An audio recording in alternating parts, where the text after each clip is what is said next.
Hello beautiful people, welcome to my channel. Today we have Jordan here with us and he's going to be talking a little bit about his journey with cannabis. We're going to discuss the goods, the not so goods, as well as the political aspect and legalization. So without further ado, introducing Jordan. How you doing? Hello, I'm doing well. I'm up in Swaziland. Awesome. Damn, bro. How's the weather? Yeah. It's feeling like life is going back to usual. Seems like people are done freaking out, or at least it seems like it. I don't know. They're still like burning hella cannabis up here at the moment. Government's actually stepped up law enforcement against like Dagga growers, and so they started in the north and moved all the way south, and so they've just been burning like something like 12 million or 12 billion in Migalangi of cannabis supposedly. Like everybody I know has had fields burned down. People are getting out. Yeah, and right now, cannabis is kind of still being decided in Parliament. They haven't come out with formal ruling yet or legislation to legalize hemp or Dagga in general. So. Dagga. You say. I love when you say Dagga. It's less dirty when you say it. You're condoning the use of Dagga. If people be like Dagga, they really get into the ugliness of the word. That's why it's like so taboo. When someone says Dagga, it just makes me feel like I'm doing something bad, you know? What was the first time you smoked a joint? I don't remember the first time I smoked a joint, but I remember the first time I smoked out of a pop can. And that was the first few times we got high, because I grew up in a very conservative place. So like pipes and bongs and papers were actually really hard to come by. And so taking like a threaded needle and poking it into a pop can and then folding it up and smoking out of it was kind of like the way we smoked for the longest time. Yeah. Very cancerous. You're like basically smoking like the aluminum and like lead paint off it. Like I'm pretty sure a lot of people are sterile because of that. Did you get high the first time? I got really high actually. I got super high. So high I could barely walk, which I really liked. It made me actually feel like super like, I don't know, the first few times I definitely got really high and it made music really enjoyable. It helped like center myself. I used to have really bad ADHD and they had me on medication since I was about 6 for it. And so I started smoking cannabis when I turned 12 and it basically just kind of like changed the world for me as far as how my quality of life was. I started doing a bunch of research when I was a kid. So like I was that annoying pothead that was like, no, there's medical paperwork that shows that cannabis is a medicine. I got arrested for a joint once when I was like 16. I had to go to like a drug education class. And I basically spent the entire 4 hours just talking about how weed should be legalized. And so that kind of like set me up as being like a cannabis activist for most of my life. I just knew that because it helped me find a normalized life, I knew that there was potential here, not as bad as everybody says it is. Right. And So like you didn't have that stigma, you knew from the get-go, you know, what it was. Like there was none of that stigma, which I think for me is more of a problem because I grew up with it as such a bad, terrible thing. Marijuana, the burning weed with its roots in hell. Don't do that, you know. That's how you fuck up your life, kind of shit. Debauchery, violence, murder, suicide. I love it. I don't give a fuck. But sometimes it's still a battle in my mind a little bit. I think a lot of people have that issue with it, especially if you haven't been in a place where it's been legalized for a long time. I understand like a lot of people, especially here in South Africa and Southern Africa, there is this like heavy stigma still attached to it. Right. People think that if you're kind of equated almost like heroin use or like... Which is so crazy. Like, what blows my mind is those are the same people that will get drunk on a weekend and then have like domestic violence issues. Like, you know what I'm saying? Like doing the most, terrorizing other people and just not being good human beings. But no one on actual weed, unless it's laced with some crack shit, is actually instigating trouble. Oh, they just like smoking weed and chilling the fuck out. Yeah, like happy, hungry, sleepy. Because like dude, the chances of you getting killed by a cop are so much more likely than like you getting some bad weed that's gonna like make you jump off a building or some shit. Like I've been almost shot so many times by cops in America because of weed. Damn, bro. But I do know like people who've gone schizo on the shit. Well, there is like the really big mental health aspect of it, because some people that don't consume cannabis on a regular basis or have like pre-existing like mental conditions, it can have that effect where it can cause any kind of like fracture or underlying like issue to like come to the surface basically. Yeah. So it's not for everybody. No, for sure. And like you have to be confident that you can handle it. Your head's in that space where you're just feeling like you can experiment and you get to push the boundaries, which is great. But not a lot. I think a lot of people start to abuse it, and I'm definitely guilty of it, abusing it a little bit. I think everybody abuses everything. Yeah. It could be caffeine or tobacco or sex or cannabis or hard drugs or anything.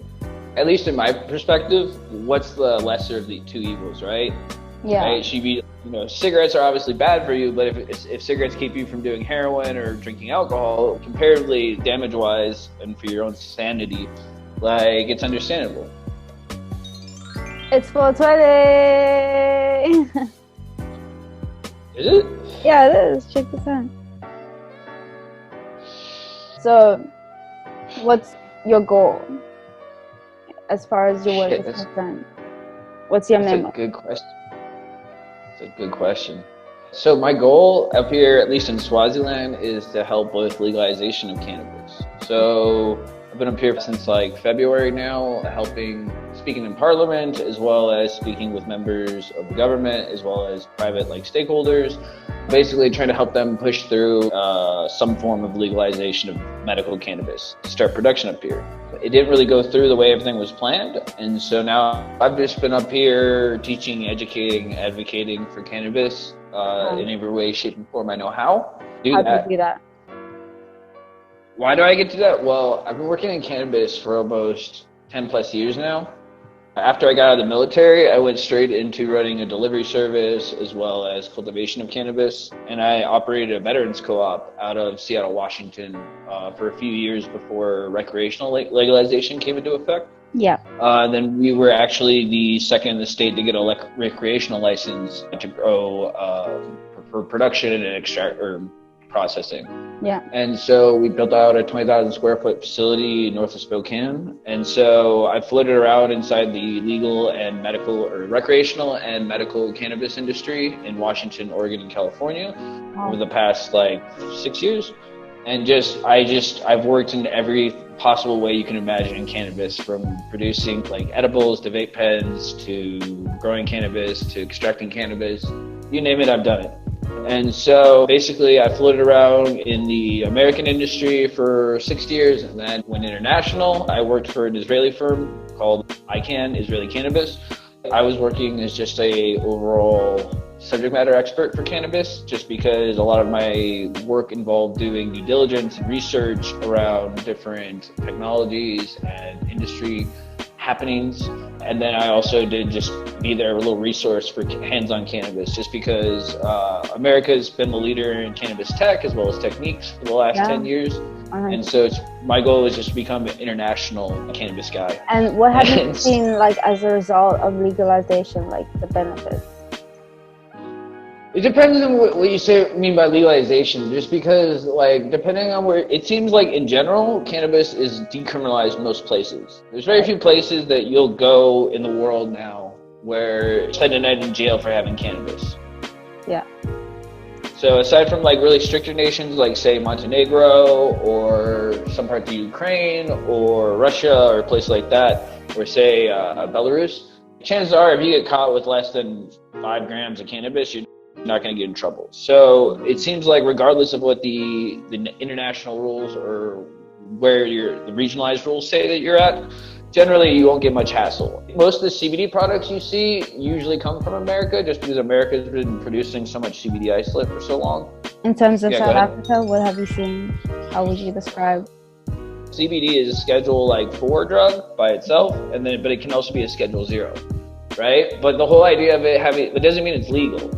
That means like it has to be put through like a GMP facility in order for it to be licensed in order to be pushed into the market.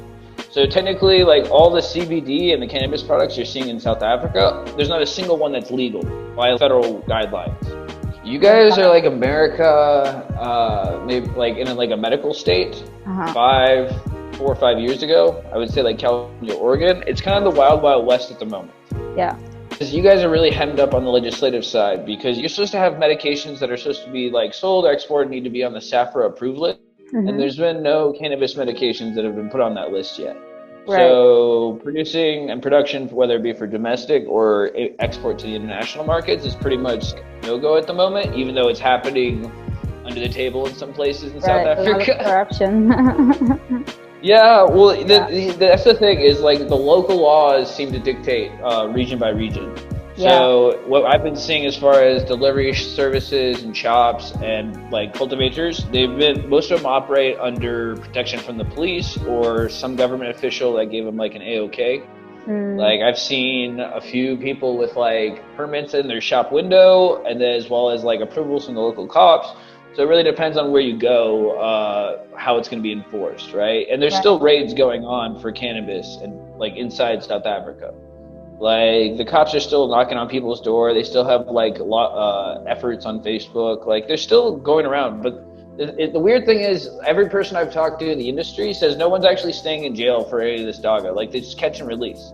So even when they do these raids, they're just like, you know, they're just taking their money in Dagga and running with it.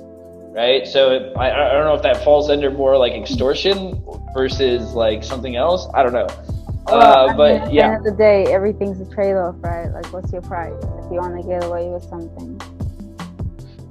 All right. So, what did you want to talk about? How basically the DEA has come out with a new ruling. So basically, like what happened like 2 years ago is the hemp bill was passed, which like legalized hemp, anything under 0.3% THC. Okay. And any of its derivatives or extractions from it. So basically, it legalized growing CBD and other cannabinoids in America, as long as it's not over 0.3% THC. When you extract CBD or any cannabinoids from cannabis, even if it's under 0.3% THC, you're going to have a concentration of 2 to 4% of THC, even if it's within the regular limits. You do that first extraction, usually with ethanol or CO2. Okay. And so what basically this new like ruling that's come out from the DEA has basically said, if anything over 0.3, even if it's during like extraction on its way to be remediated from THC from being over the limit, whether they're converting it to CBN or they're using chromatography to pull it out. Yeah. Basically, that process is now illegal. Basically, Americans have just been growing so much cannabis, like low THC hemp, to flood the market with cheap isolate. And so a bunch of these labs were basically just started like producing as much of this as they could because of the cheap price of the isolates. Yeah. A bunch of problems happened though, is technically it's an illegal substance. Like the DEA doesn't care that like the hemp was legalized, right? And a bunch of these companies just kind of went wild doing these. Like one, they produce like unhealthy or unregulated like conversions. So there's leftover like missing amounts of like other cannabinoids or other reactions in there that you don't know about, right? So a lot of people are smoking stuff by people that are kind of like novice or like not very experienced, like extractors or chemists, or have like any formal background or training. And so basically when people started just like selling this like crazy because they're like, oh, it's protected under the hemp, like the Farm Bill, the DEA came out with this ruling. So this ruling cracks down not only on the first level of extraction, but also these D8 conversions. And so it's kind of like throwing the market up in the air, because there's not any really hard guidance from the federal government on what they're supposed to do. So people have been producing the CBD isolate as well as these Delta 8 conversions. They don't know if they're going to like close down. Like people have invested millions and millions of dollars into the labs, right? And they don't know if they're going to have to just cease operations or move over to a different cannabinoid. It kind of leaves it up in a weird gray area. And so like it's interesting because like it also was an issue in South Africa as well, because like somebody like South African government complained to the American government because people were converting CBD in South Africa into Delta 8 and there wasn't any regulation or control on it. So it was basically like selective enforcement on this lab that was producing this. But yeah, someone like was pissed off in South Africa about it. So a lot of this informalness is going to be dictated by other countries. So if America cracks down on CBD or these extractions, that could be followed like how the rest of the world could look at it, or places that are like in a gray area of decriminalization or not near like full legalization. I think we still have a long way to go in terms of really getting things good, you know? Yeah. I don't know. Do I need to make a closing statement? A closing statement. Appreciate everything discussed on this in this video was allegations and for research purposes only. None of the information given was to be used by anybody, anywhere, anytime. I'm not liable for anything. Everything was theoretical, assumed. No laws were broken in making this. No animals were harmed. No children were hurt. Yeah, and it was a safe like film production.